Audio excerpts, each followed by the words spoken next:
한국해양과학기술원에서 근무하고 있는 박준길 현역연구원이라고 합니다. 오늘 제가 소개해드릴 내용은 해양 플라스틱 정화를 위한 재활용 시스템에 대한 내용입니다. 목차는 다음과 같이 진행할 예정이고요. 먼저 저를 소개하면 한국해양과학기술원에 2019년부터 재직을 해서 현재까지 재직을 하고 있고요. 제 전공 분야는 이제 구조공학 그리고 재료공학입니다. 제 과는 이제 토목 쪽에 일을 했고요. 토목을 하는 사람이 왜 플라스틱을 하게 됐는지부터를 좀 설명드리고 막 해야 돼서 간단하게 홍보 영상 저희 준비한 거 틀어드리고 발표를 시작하도록 하겠습니다.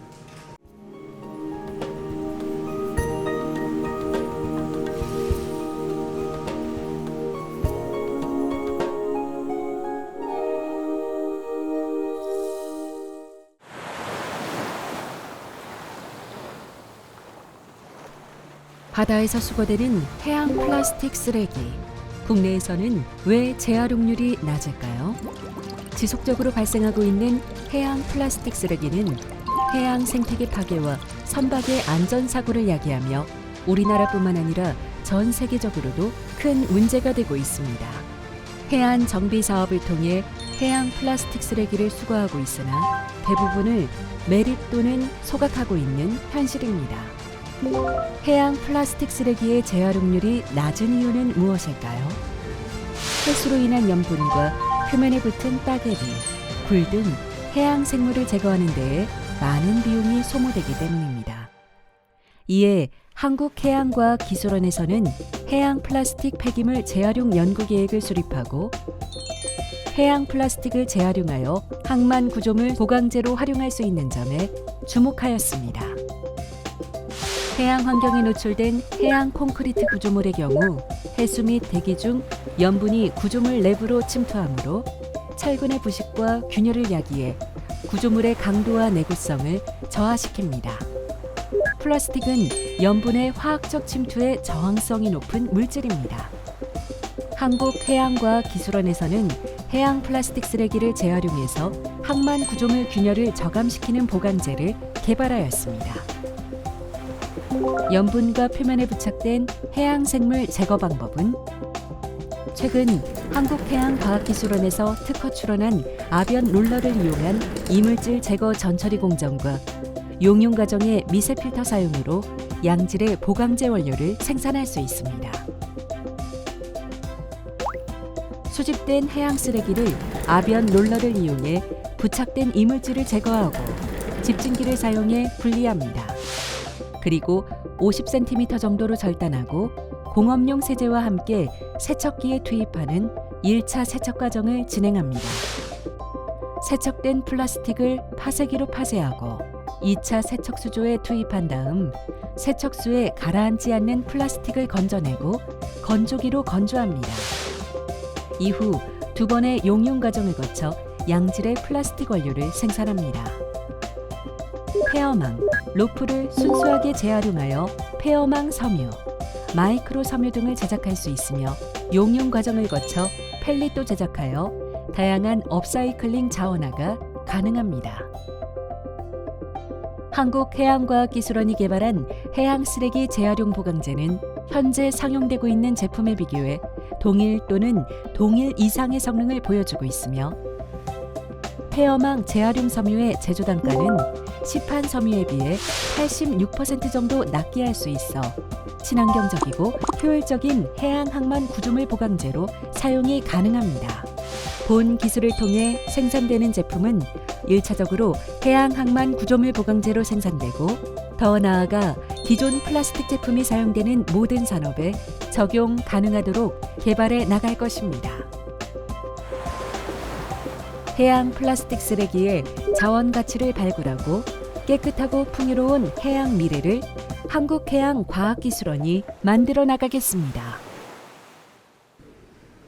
네, 감사합니다. 저희 기술에 대한 내용을 전반적인 내용을 이제 보여드렸고요. 오늘 제가 이제 소개드릴 내용은 전처리 공정에 대한 내용입니다. 영상에서 보셨다시피 해양 쓰레기는 정말 많은 양이 나오고 있고요. 거기서 이제 플라스틱이 약 80% 정도를 비율을 차지하고 있습니다. 영상에서 보셨다시피 플라스틱 현재 나오고 있는 해양 플라스틱은 거의 소각해서 에너지화를 한다거나 아니면 재활용은 극히 일부 되고 있다라고 보시면 될 것 같고요. 재활용이 되지 않는 이유는 현재로서는 이제 전처리한 다음에 일반 제품처럼 사용할 수 없기 때문에 저품질이 되고요. 그 다음에 그 저품질을 만드는데도 이제 비용이 조금은 많이 드는 현실이 있죠. 그래서 해양 플라스틱 재활용 시에 염분과 이물질을 조금 효과적으로 제거할 수 있도록 이제 공정을 이제 짜봤고요. 이 공정에서 이제 아베놀로 공정과 이제 2차 세척 수조가 저희 기술의 핵심이라고 할 수 있습니다. 그리고 이런 과정을 지금 현재는 제가 이제 인력이나 이제 운반을 통해서 각 설비가 있는 공정물로 운반을 해서 이제 실제로 시작품을 제작하고 있는 중이고요. 저희 사실은 이 모든 것을 이제 좀 자동화해서 생산비를 낮추고자 하는 게 이 기술의 핵심입니다. 그리고 건설 재료 분야의 해양 플라스틱을 사용하게 된다면 이제 대량의 소비를 가능하게 할 것입니다. 그러니까 지금 현재 많은 기업들이 진행하고 있는 건 이제 의류 쪽이나 이제 원료를 이제 기름으로 다시 추출하는 건데 이런 과정들은 사실은 좀 극소량이 나오거든요. 극소량이고 그리고 이제 쓰레기 같은 경우에 이제 의류 산업 같은 경우에 적용할 경우에도 이제 전처리 비용이 상당히 많이 들어가서 이제 홍보비로 대부분 그 비용을 처분한다고 제가 알고는 있습니다. 그래서 각 단계에서 이제 집진기를 통해서 나온 이제 폐화망 자체를 이제 TRC라고 하는 재료로 만들거나 이제 절단해서 섬유 보강제로 사용을 하거나 아니면 이후 이제 펠렛까지 제작을 해서 이제 지금 그림에 보이는 이제 시트나 패널 등을 제작을 하고 있습니다. 그렇게 해서 각 기술의 특장점은 뭐 이물질 제고 공정이라고 해서 이제 아르놀로를 사용하는 건데요. 이제 뭐 저희가 폐어망이나 뭐 이런 거 보신 분은 아시겠지만 이제 되게 뭉쳐 있거나 뭐 이거를 막 펴거나 뭐 이렇게 할 수가 없습니다. 그래서 아르놀로에 이제 위치 조정기나 이제 로드셀 등을 부착을 해서 이제 힘을 조절하면서 이제 이물질을 제거할 수 있는 공정을 했고요. 그리고 그 제거된 이물질을 이제 특정 집진기를 사용해서 이제 이물질만을 제거하는 공정을 만들었습니다. 그리고 파쇄 및 세척 공정은 사실 폐어망이나 로프 같은 게 파쇄하기가 상당히 어렵습니다. 왜냐하면 질기고 하기 때문에 이게 어느 한쪽이 고정되지 않은 상태에서 이걸 자르는 것도 사실은 큰 일이거든요. 그래서 파쇄기도 저희가 블레이드를 설계해서 특허 등록을 진행 중이고요. 그리고 해당 수조는 이제 저희의 주요 원료의 포커스는 이제 HDP나 PP, LDP 같은 이제 물에 뜨는 재질의 플라스틱입니다. 그렇게 저희가 포커스를 잡은 거는 현재 나일론이나 PET 같은 경우는 재활용이 상당히 잘 되고 있는 것으로 알고 있고요. 많은 기업에서 또 화학적 처리를 통해서 고품질의 원료를 생산하는데 이제 나일론이나 PET를 많이 사용하고 있습니다. 하지만 이제 HDP나 PP 같은 경우에는 약간 품질이 저하되는 경우가 많기 때문에 그쪽에 포커스를 맞춰서 저희 기술을 냈고요. 그렇게 해서 해당 분야의 해당 각 적용 예시는 이제 세척된 어망 자체를 가지고 이제 그냥 저희 콘크리트 몰타에 이제 와이어 메시처럼 사용하는 텍스타일 레인포스 콘크리트가 있고요.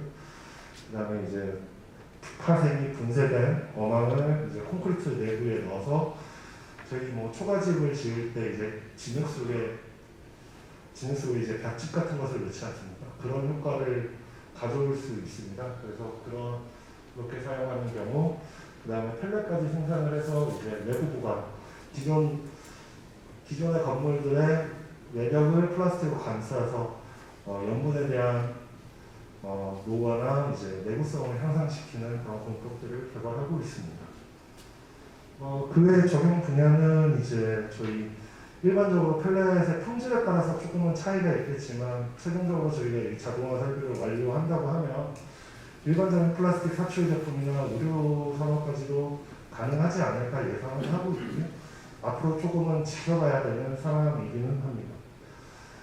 그래서 현재 지식재산권의 현황은 지금 현재 말씀드린 전처리 공정과 폐암 파쇄기, 그다음에 그 어망을 파쇄한 것을 이제 시멘트, 몰타에 적용하는 것을 구성물에 대해서 이제 특허를 출원했고요. 동해권에 대해서 이제 미국 특허를 출원했고 지금 등록 진행 절차 중에 있습니다. 이상으로 저희 발표를 마치겠습니다.